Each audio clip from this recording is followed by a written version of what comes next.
Morning বন্ধুরা। তো আজ হলো মঙ্গলবার, এখন বাজে 7:15। আমি উঠেছি 6টার সময়, মেয়েকে টিউশনে দিয়ে এসেছি। তারপর বসেছিলাম ফোন নিয়ে আর ব্রাশ করছিলাম। ঝিমিয়ে ঘুম পাচ্ছে খুব, কালকে তো অনেক রাত হয়েছে ভিডিও এডিটিংয়ের কাজ করে শুতে। তো ঝিমিয়ে ফোন দেখে দেখে ব্রাশ করছিলাম। তারপর ফ্রেশ হলাম। এবারে কাজকর্মে মন দিতে হবে, ঘুম ভাঙাতে হবে। তো জামা কাপড় যেগুলো কাচার সেগুলো জড়ো করে নিয়েছি। সকাল সকাল রোদ দিয়েছে, জামা কাপড়গুলো ভিজিয়ে নিলে না একটু চিন্তামুক্ত হয়ে যায়। ঠিক আছে, জামা কাপড়গুলো ভেজানো আছে, একটু সময় বের করে কেচে নেব, তারপর রান্নার দিকে চলে যাব। এখন ওর বাবা আর ছেলে ঘুমোচ্ছে, তো জন্য এখন আর চা করবো না, উঠুক একেবারে চা করব। আর মেয়ে যেন সকালে কিছুই খেয়ে যায় না, শুধু ব্রাশ করে চলে যায়। ও এলে ওকে দুটো বিস্কুট দিই, কোনো দিন একটা খায়, কোনো দিন খায় না। তো অমনি চলে যায়, যেন সকালে চা করি না। তো জামা কাপড়গুলো ভিজিয়ে নিয়ে আগে, তারপর রান্না বসাবো। এই দেখো, আপাতত এই জামা কাপড়গুলো হয়েছে, তারপর আরও হবে। এখন তো মানে সকালের জামা কাপড়, কালকে ওর বাবা এসছে বাড়ির থেকে, সেই জামা কাপড় আর আমার একটা নাইটি। এরপর জামা কাপড় বেরোবে চান টান হলে, সবার চান হলে তখন আবার জামা কাপড় আরও কাচা হয়, দুবার কাচতে হয় আমাকে। তো চলো জামা কাপড়গুলো ভিজিয়ে নিয়ে। দেখো এখন আমি চিকেন রান্না করছি।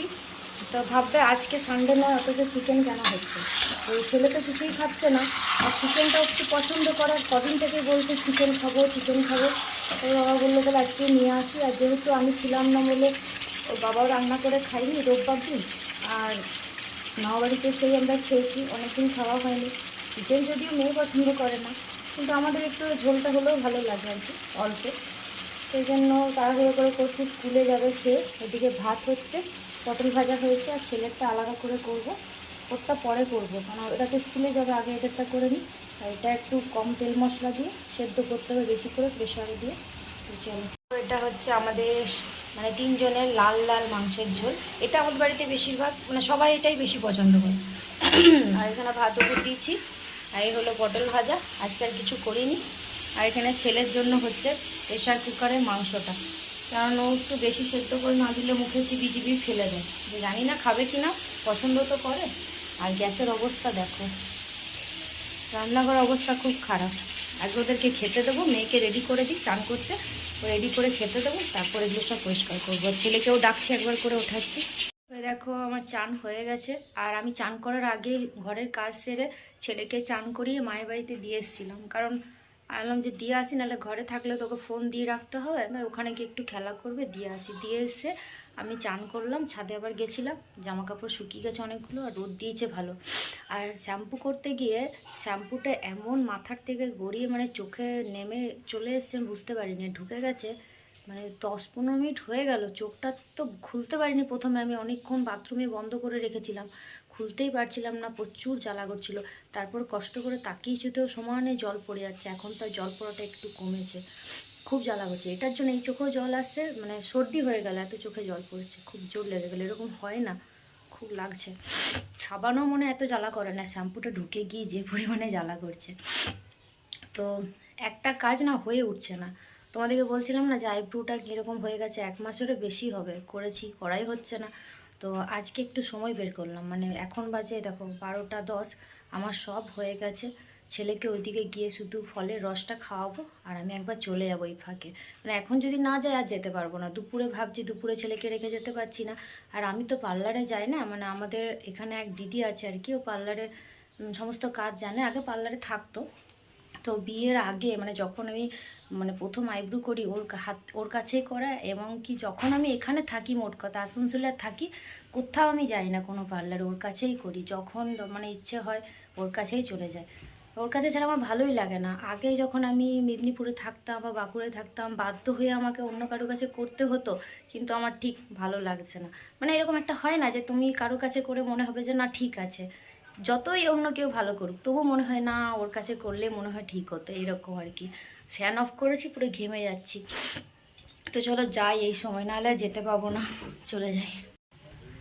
এই দেখো আমি যাচ্ছি, আমাদের বাড়ির সামনে এই মাঠটা যে দেখেছো আগে তোমরা, এই মাঠটার এইদিকেই 2-3টে বাড়ি পড়ে কাছেই। তো ছেলে খেলছে দেখলাম, চলে এলাম, তাড়াতাড়ি যাই। মায়ের কাছে রেখে আমি আইব্রো করতে গেছিলাম ছেলেকে রেখে, তো এসে দেখিও বুনু এসছে আমাদের বাড়িতে, দিয়ে খেলা করছে। খেলা তো করছে না, বুনু যে মাছগুলো নিয়ে এসছে, মানে এই প্লাস্টিকের যে মাছগুলো মেলার থেকে কিনেছে ওই বুনু, আর আমার ছেলে বলছে আমি সেগুলোই নেব, আর ও তো দেবে না কিছুতে, আর এও নেবে। এই নিয়ে দুজনের যুদ্ধ। এই দেখো আমার ভাইজিটা চলে যাচ্ছে, ওর মা ডাকছে তাই। আমি আইব্রো করে চলে এসেছি। জ্বালা করছো, অনেকদিন পর করলাম। দেখো জানি বদমাইশি কি হয় বলো তো, নিজের জন্য এত ব্যস্ততার মধ্যে না একটু সময় বের করে নিলে বেশ ভালো লাগে। এই দেখো বদমাইশি, দেখেছো চেয়ারটাকে উল্টিয়ে দেবে সবসময়তে। ওই ঘরে এতক্ষণ মানে আমার বাড়িতে ওই বুনুকে মারছে, ওর গায়ে চেপে যাচ্ছে। ও কি পারে বলো তো, এত বদমাইশ। ও খুব শান্ত জানো তো, আর এ খুব বদমাইশ। বুনু শান্ত, দাদা বদমাইশ। দেখো কায়দা, দেখো শোয়ার কায়দাটা দেখো, কায়দা কি করবো কি না, কি বদমাইশি করা যায়, সবসময় ভাবনা, সবসময় চিন্তা ভাবনা, কি করতে হবে, কি বদমাইশি করা যায় বলো। চেয়ার নিয়ে হয়ে গেল, চেয়ার উল্টে পাল্টে রেখে দিল, এবার আমার ওড়না নিয়ে পড়েছে। আর এই কয়েকদিন এত কামড়াতে শিখেছে, মানে ছোটোতে যখন দাঁত উঠছিল তখন কামড়াতো, কিন্তু এখন কয়েকদিন মানে সবাইকে এমন হঠাৎ হঠাৎ কামড়ে দিচ্ছে যে কি বলবো জানো। আর এতগুলো দাঁত পেরিয়ে গেছে, সব লাগে না বলো। দিদিকে কাল হাতে কামড়ে দিয়েছে, দিদি কাঁদছিল, আমাকেও কামড়ে দিয়েছে। কেন কামড়াচ্ছ তুমি? দাঁতগুলো ভেঙে দেবো। এই দেখো আমি রেডি হয়ে গেছি, এখন কোথায় যাচ্ছি তাই না? আসলে আমাদের বাড়ির সামনে এখানে মেলা বসছে, শ্রাবণী মেলা, ওই মেলাতে একটু যাব। কবে থেকে যাবো করছে, যাওয়া হচ্ছে না। এসেছি তারপর থেকে যাওয়া হচ্ছেই না, তো ওখানে একটু যাব ভাবছি। এই জন্য রেডি হয়ে গেছে। আর এদিকে ভাতও বসিয়েছি রাতের জন্য, মাংস আছে। ভাতটা হয়ে গেলে তারপর যাব। মেয়ে পড়তেও বসেছিল, এসে স্কুল থেকে এসে পড়ছিল, আর ও রেডি হচ্ছে। আর ছেলে মায়ের কাছে দিয়ে এসেছি, নাহলে রেডি হতেই পারতাম না, ওকে দিয়ে এসেছি, রেডি করেই দিয়ে এসেছি। ওকে ডাকবো ফোন করে আর চলে যাবো। চলো, এরকম মেয়েও রেডি হয়ে গেছে, আর ছেলে মায়ের বাড়িতে গেছে, বাবা নিতে গেছে। এবার বেরোবো আমরা, 8টা বেজে গেছে। এই সামনে এই দেখো আমরা মেলায় চলে এসেছি।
চলে এসেছি বাড়ির সামনেই তো।